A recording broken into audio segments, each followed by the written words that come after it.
Morning, guys. Good morning. Good morning. Happy Sunday. Happy last Sunday in November. Happy late Thanksgiving. Happy Orioles signing Ryan Helsley. We'll see. It depends on what you read, on how you want to feel about it.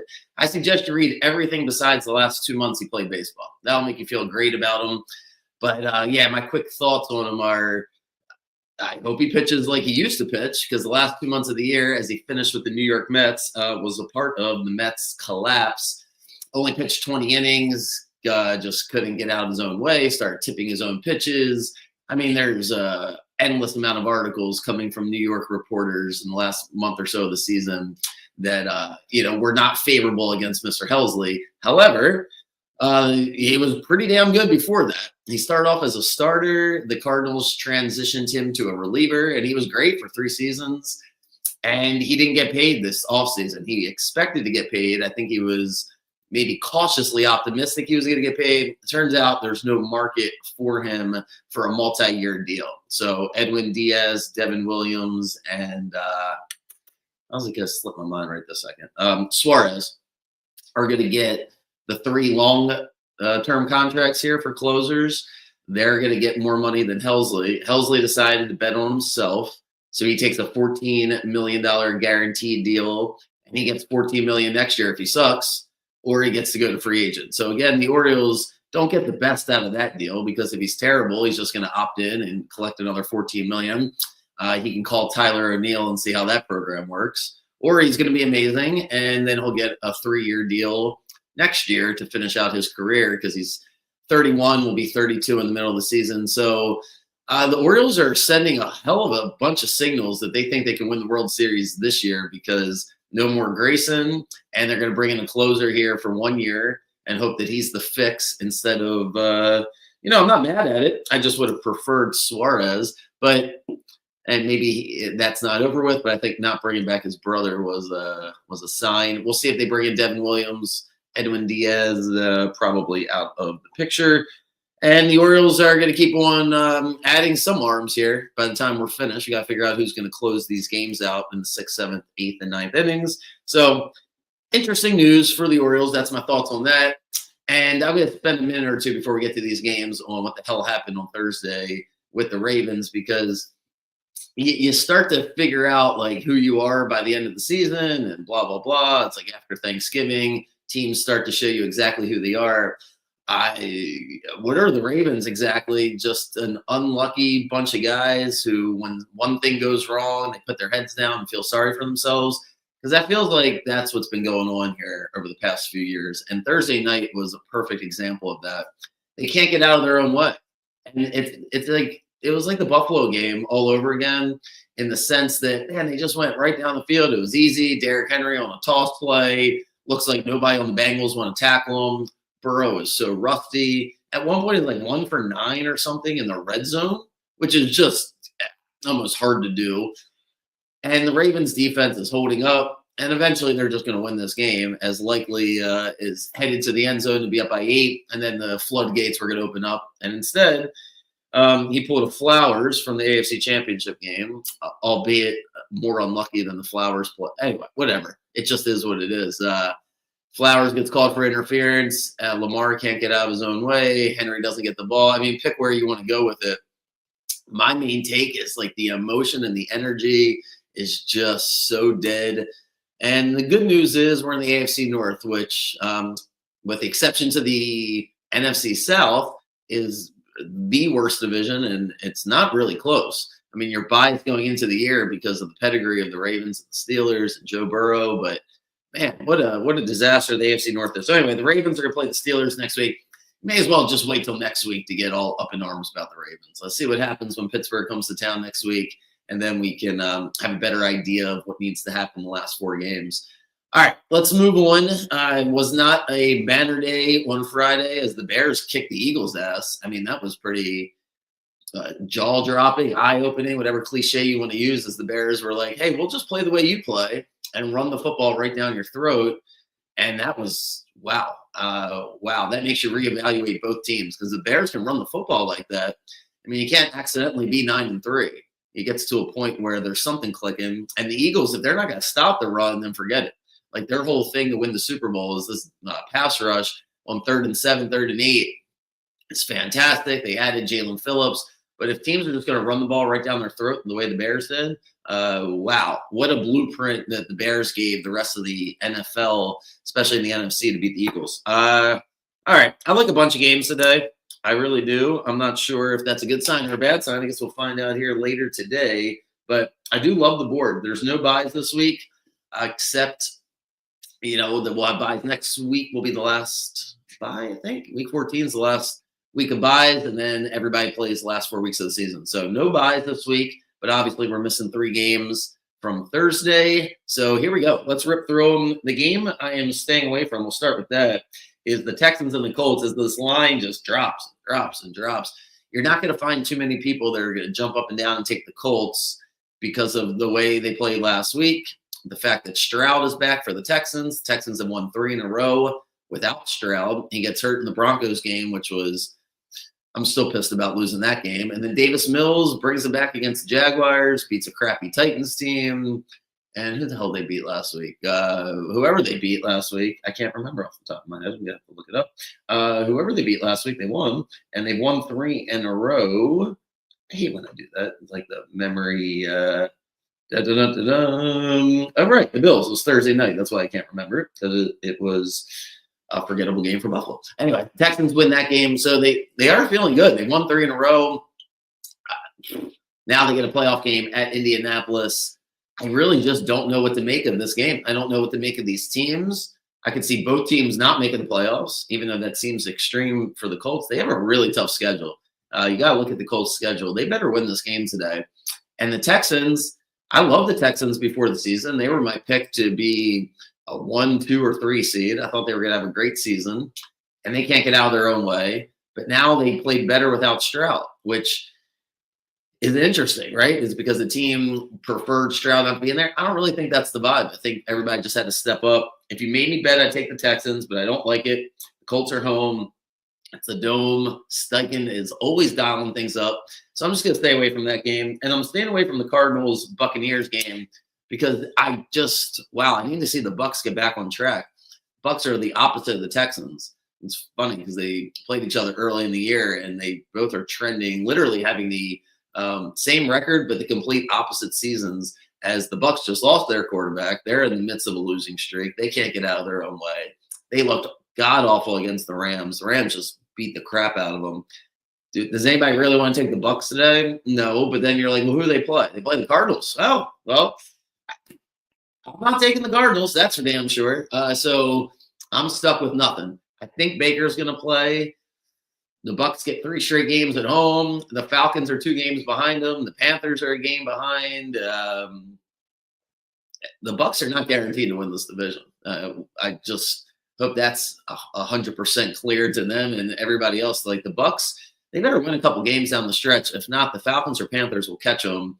And today is just a weird day. You would think the Bucs would bounce back, but I'm going to have to see it before I put any money on it. And I think I'm betting the rest of the 1 o'clock games. Yes, I am. So here we go. Let's roll through it. First game.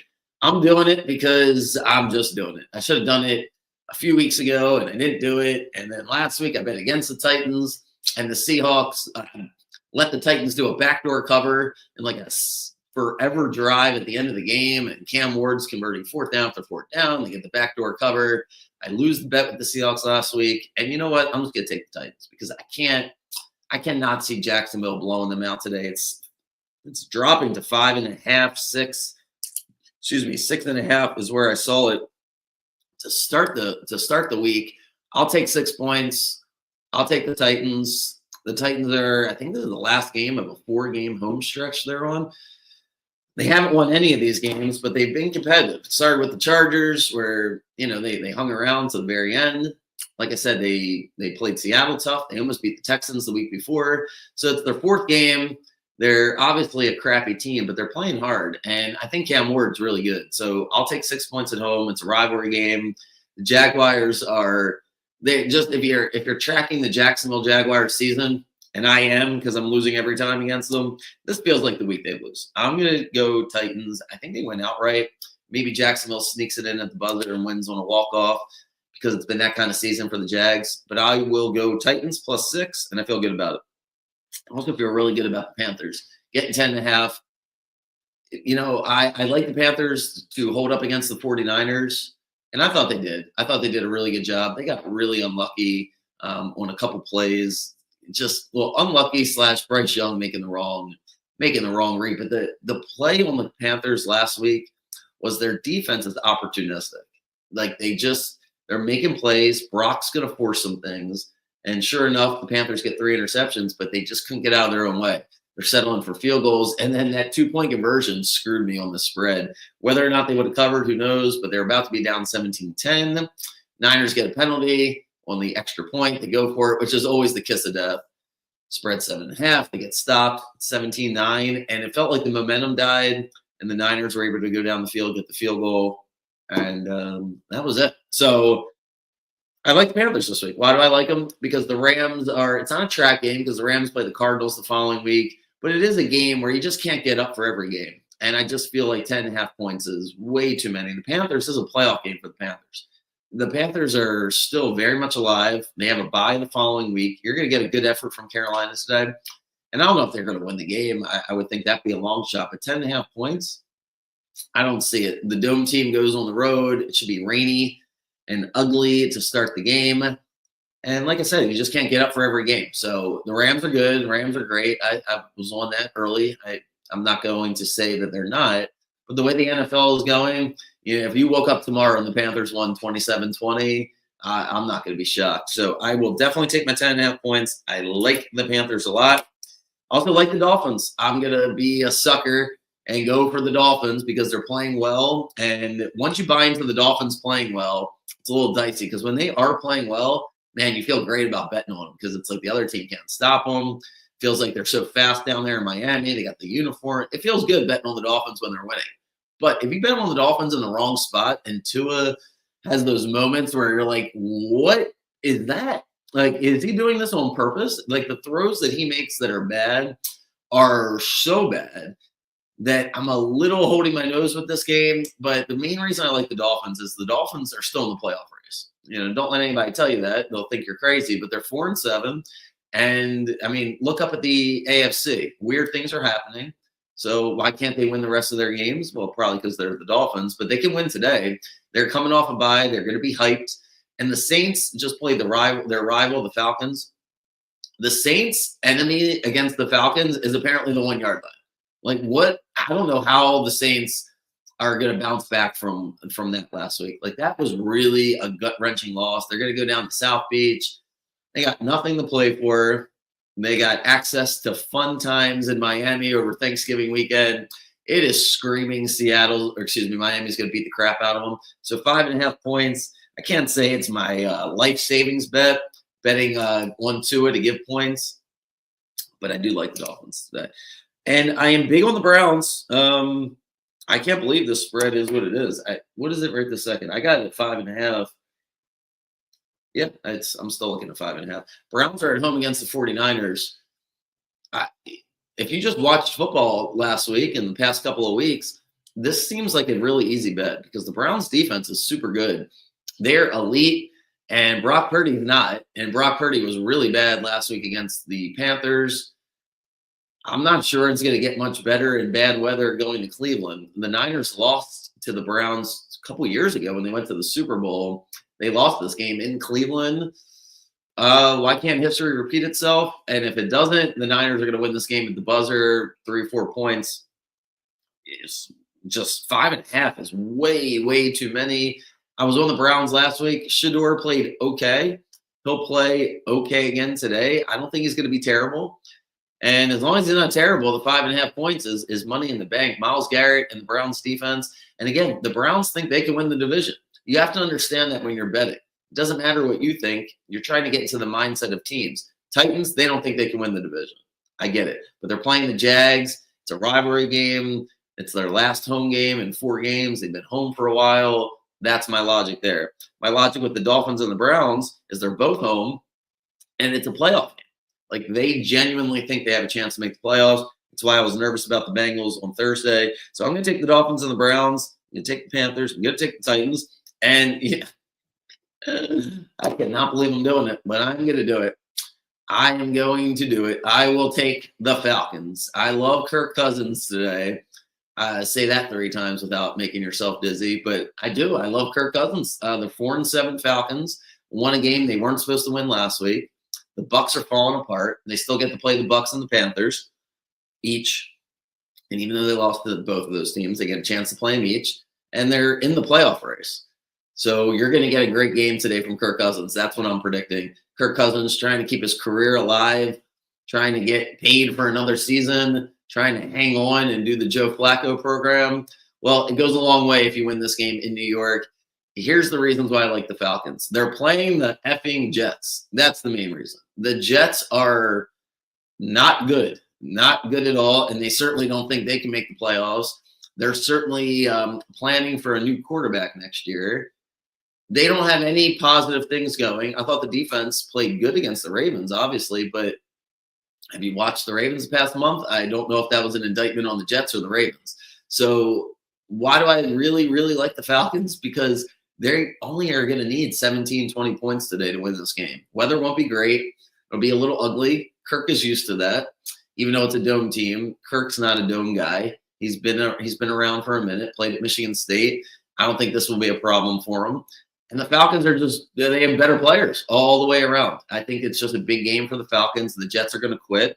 And then maybe the main reason that I like the Falcons today is their defensive coordinator, Jeff Ulbrich, was the interim head coach for the Jets. Let's just say that Falcons defense is going to be extra motivated to play hard for their defensive coordinator, and they're going to beat the crap out of the Jets. I think the game gets ugly. Maybe you falsely buy into the Falcons for the rest of the season. Maybe they're on to something here with Kirk Cousins, but I'm going to go with the Falcons. So my 1 o'clock games are as ugly as it gets. We got Titans, Panthers, Falcons, Dolphins, Browns. What am I doing? But you know what? That's how I feel, and that's what I'm doing. It's a week-to-week league. It's it's a Thanksgiving holiday, and all signs are pointing to these bets. So I didn't plan it out this way to take non-playoff teams most likely, but that's where I ended up. I got those 5 games for 1 o'clock, and at 4 o'clock I got 2 games. So we'll stay away from the best game. The Bills and the Squealers. Hey, if you made me bet, I'd probably take Pittsburgh because it's just, I don't know.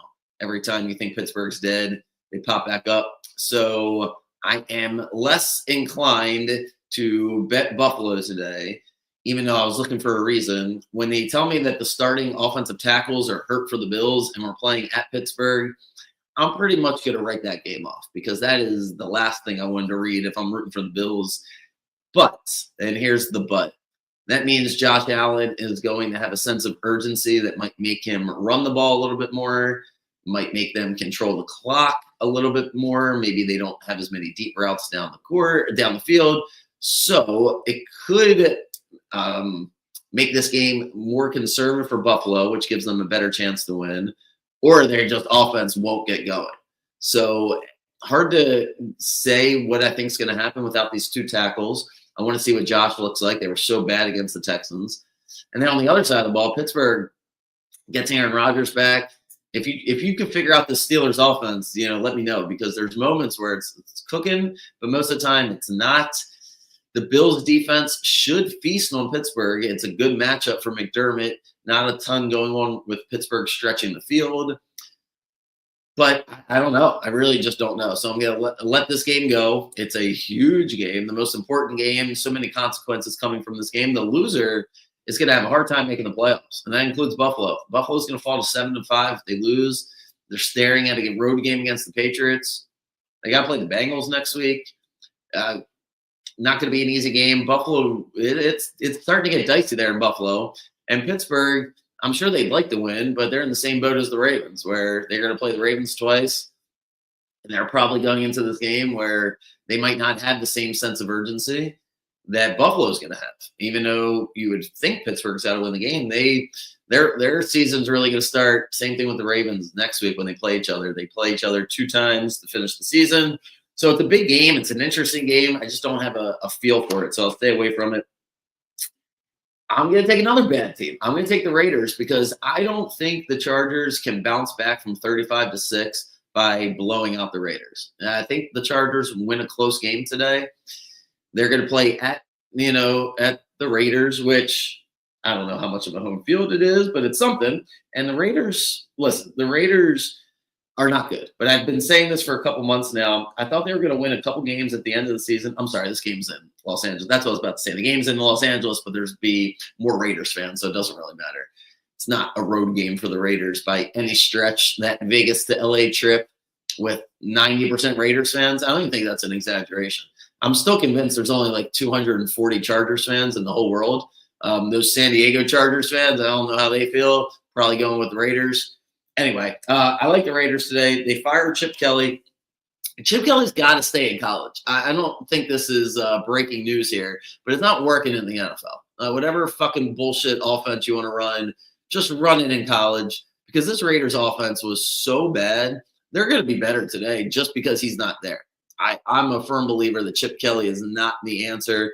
Chip Kelly is the answer when he's the superior mind. And in most cases, he is in college football. Superior mind, understands how to take advantage of young kids, apparently, because the reports on him, once you get to professionals, is everybody hates him. And yet he got another chance to run this Raiders offense, and he ran it right into the ground. He absolutely is quarterbacking the worst offense in football, it feels like, with Dylan Gabriel as an exception there with the Browns. But the Raiders suck. The Raiders absolutely suck, but now they don't have Chip Kelly. So I think they're going to be better because of that. And then I'm fading the Chargers. I don't see how the Chargers, when you lose the way they lost last week to the Jaguars, that was like an eye-opening loss. Maybe they come back and win, but I don't think they just come back and dominate after getting beaten up. The offensive line's not great by any stretch, and Max Crosby's coming. So the total's 40.5. I saw a couple people, floating around that I like to listen to who think the under is the right play. Be careful. The Raiders' offense is probably going to score today because I'm telling you, no Chip Kelly is going to make everybody in a better mood. So I like the Raiders, and here's my favorite bet of the day. I'm a little hesitant to say it because I thought they were going to win by 30 last week. But now, because they didn't win by 30 last week, now I'm pretty sure they're going to win by 30 this week. And that's my Seattle Seahawks and Mike McDonald home against the Vikings. And you know what? This has got all the makings of I want to run up the score on you. I want to embarrass you. And I don't care how your feelings, I don't care how you feel about it. Because the coach and the quarterback absolutely hate the Vikings. If you remember last year, the Vikings beat Seattle in Seattle. That basically knocked the Seahawks out of the playoffs. Even though Seattle finished with 10 wins, they lost all the tiebreakers. They don't win the division. They don't get the wild card. And they had the Vikings on the ropes at home in one of the best games of the year last year. And effing Sam Darnold, it was almost like his coming out party. Like, this is for real. He threw a couple passes. I think most of them were to Justin Jefferson, but he threw a couple passes because I had all my bets on Seattle last year, so I was devastated watching it. But just dime piece after dime piece. He comes to Seattle, and he picked up where he left off. So what an indictment on Kevin O'Connell and the Vikings, because Kevin O'Connell loves Kevin O'Connell, and I hate those look at me Louis guys. When you know deep down it's not really you. Like, you talk your shit when you're really doing it. Like, Kevin O'Connell wanted to take all the credit for Sam Darnold, and he arrogantly moved on.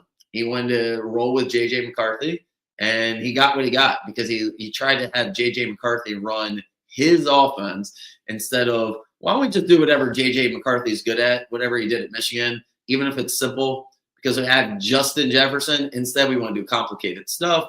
It's like J.J. McCarthy's brain is being scrambled. He doesn't know what he's doing. He's nervous about everything. So he's been terrible, and he's not going to play this week. And if he's been that bad, and you had a guy named Max Brosmer who was going to be any good, I think we would have saw him by now. I think he's going to be terrible. I've read somewhere that he's awful in practice. I just read a little report that he's not going to be very good. So if he's not going to be very good, and Sam Darnold and Mike McDonald want to kick the Vikings' ass, I think that's exactly what they're going to do. It's going to be good weather. Justin Jefferson looks like he's the most miserable person in the entire NFL. He just looks miserable. I don't know how he's going to be happy today. And I think McDonald's going to turn up that defense on the Vikings to humiliate O'Connell and basically prove that it was all Darnold last year. It's not you, even though you're friends with Tom Brady. Like, no one cares. And I also think that Mike McDonald is pissed off that they gave up that touchdown at the end of the game last week to the Titans. It's just that's not how you play championship football. If you're the Seahawks, you don't give up 24 effing points at the Titans. You had them 23-3, 30-10. They put the game away. So not a great sign. I think they're going to be pissed off. Seattle is my favorite play of the day. So to recap, and then I'm out of here. We got early basketball practice in the morning, so that's why I did this early. We got Titans, Panthers, Falcons, Dolphins, Browns, Seahawks, Raiders. What am I doing? I said it out loud again, but you know what? That's what I'm doing. I'm not running away from it. A lot of good teams played on Thursday. The Broncos are going to play tonight against the Commanders. The Patriots are going to play. So there's not a ton of great teams playing this afternoon. So even though I'm rolling with a lot of sub 500 teams, I do feel good about it. Hopefully it's another winning day as I'm doing decent. It's all right. I feel I'm not, quitting my day job here, but doing pretty good. Floating around that 52, 53%. So see if we can finish strong. Hope everybody has a great day. I purposely left out Maryland's performance against Alabama and Gonzaga. That wasn't fun.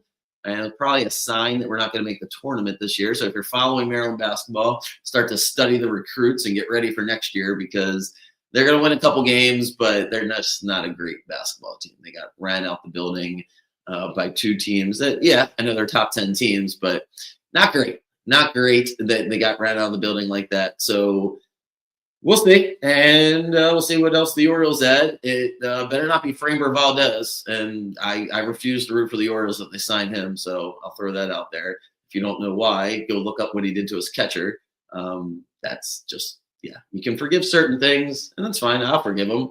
Catcher can forgive him, but you just pitch for somebody else because if he throws the ball at Adley, when Adley's not expecting it, we're going to have a problem here. So I'm not a big Valdez fan, especially since, hell, he has to have some of the blame for the reason the Astros didn't make the playoffs down the stretch. The Astros fell apart. They let Seattle catch them, and they couldn't get out of their own way. Then they couldn't get the wild card spot. And go look at Valdez's numbers to end the season. They weren't great. So, but with that logic, the Orioles will get them because that's how they felt about Helsley. But then Valdez is going to get a lot of money. So I don't know if they'll do it. We'll find out. Ravens, let's just don't think about the Ravens till they play the Steelers. You'll feel better that way. And good luck with your bets. I do like the Commanders. I'll probably have some bets out later tonight because once you think the NFL makes sense, the Broncos and the Patriots will probably lose in Sunday night, Monday night, just because that's been the NFL this year. So, all right, I am out of here. Have a great day. Putting the bets up here in a moment. And, if you have anything, you need anything, just let me know. And I shall see you guys later.